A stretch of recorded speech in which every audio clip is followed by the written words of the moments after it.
ان کی جو ان کا اٹھنا بیٹھنا چلنا پھرنا رہن سہن جو ہے اس میں تو یہ بہت بڑی چیز نظر آتے ہیں پیر حق خطیب سرکار. جو تمام بڑی تعداد میں فالوورز ہیں یہ مجھے کہیں بھی سوشل میڈیا پر نظر نہیں آئے. کسی بھی شخص کے اس کے گھر پہناوے پر کیا جانا یار, کسی شخص کی یعنی ابر تینوں بیگمات اقرار کی اینکر ہیں اور پہلے سے ہو سکتا ہے موجود ہوں, پہلے سے موجود پائیں گے. اگر ایسا کچھ ہوتا ہے تو پھر آپ کے لیے ایک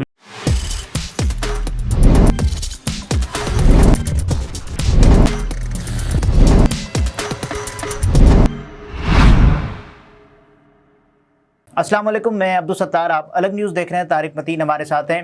سینئر اینکر پرسن اقرار الحسن کے راول پنڈی انتظامیہ نے کلر سیدہ میں داخلے پر پابندی عائد کر دی ہے. کیوں کی ہے اس پر بات کریں گے, لیکن اس سے پہلے آپ سے درخواست ہے چینل کو سبسکرائب کریں. سبسکرائب کرنے کے ساتھ ساتھ گھنٹی ضرور بجا دیجئے. اقرار صاحب کہہ رہے ہیں میں ہر حال میں جاؤں گا چاہے میری جان چلی جائے. اچھا ٹھیک ہے, مطلب اتنی ضد تو کرنے کی ضرورت نہیں ہے. اقرار جو ہیں وہ ایک بڑے دھیمے مزاج کے, جی بڑے دھیمے مزاج کے اور بڑی شستہ اردو بولنے والے, بڑے شاعرانہ مزاج والے آدمی ہیں.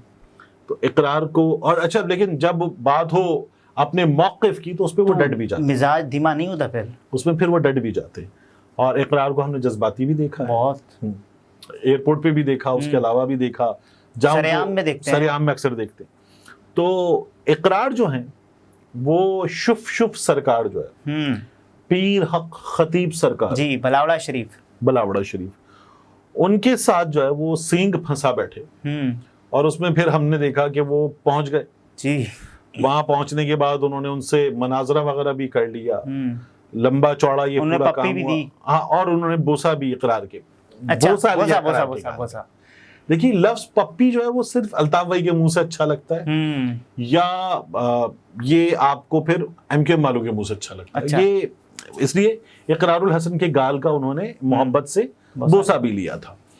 اب یہی پیر حق خطیب سرکار جو ہیں انہوں نے اقرار کو چیلنج کیا, اقرار نے ان کو چیلنج کیا, اور یہ بھی بتایا کہ گرفتار بھی ہوگا.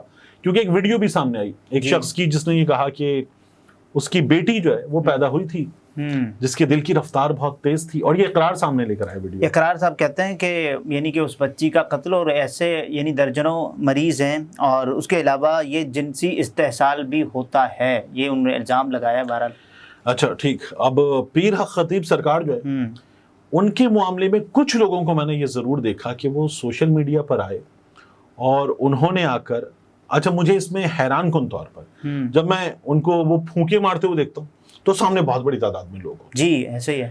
ان کی جو ان کا اٹھنا بیٹھنا چلنا پھرنا رہن سہن جو ہے اس میں تو یہ بہت بڑی چیز نظر آتے ہیں پیر حق خطیب سرکار. زرق برق لباس, شیڈز, ان شیڈز کے علاوہ آپ ان کا پورا پہناوا وغیرہ دیکھیں تو آپ کو نظر آئے گا کہ کوئی بہت بڑی چیز ہے. اور چاروں طرف ان کے چاہنے والے, ان کے مریدین کہہ رہے ہیں کہ 17-18 سال سے میں سویا بھی نہیں ہوں. بالکل نہیں سوئے, بالکل نہیں. صحیح ہے. تو یہ آپ اچانک ہنسا دیتے, مطلب پریشان ہو جاتا ہوں. آپ تو سوئے نا کہ فزیکلی پاسبل چیزیں کیا کریں نا. تو خیر, یہ پیر حق خطیب سرکار جو ہے وہ یہ باتیں کرتے ہیں اور ہم ان کو ولایت کا دعویٰ کرتے ہیں. لیکن میں آ رہا تھا اس کو لے کر کہ جو تمام بڑی تعداد میں فالوورز ہیں یہ مجھے کہیں بھی سوشل میڈیا پر نظر نہیں آئے.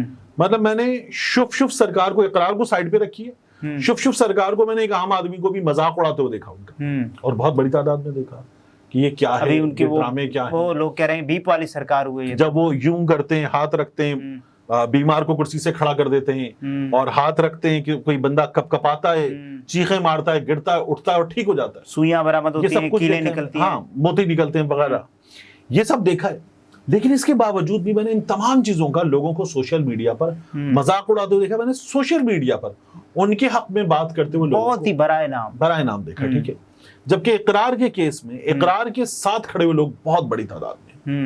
یہ میرے لیے حیران کن ہے کیونکہ ایسی شخصیات جو کیا اب لوگوں نے پھر اقرار کی بات مان لی ہے ثبوت وغیرہ دیکھ کر؟ کسی حد تک تو ایسا ہوا ہے. دیکھیے, یہ جو صاحب ہیں جو کچھ یہ کرتے ہیں, پھونک مارتے ہیں, یہ تو اقرار صاحب کے نزدیک ایک کرتب دکھا رہے ہیں. ایکو والی پھونک ہوتی ہے, یہ مائک پہ پھونک مارتے ہیں اور وہ سب تک پہنچتی ہے, اور وہ ایڈیٹنگ وغیرہ یہ ہمیں ہلتے ہوئے, جھومتے ہوئے یا بدنی لرزتے ہوئے نظر آتے ہیں, اور وہ پھونک پہنچتی ہے سب تک. یہ سب کچھ ہو رہا ہوتا ہے.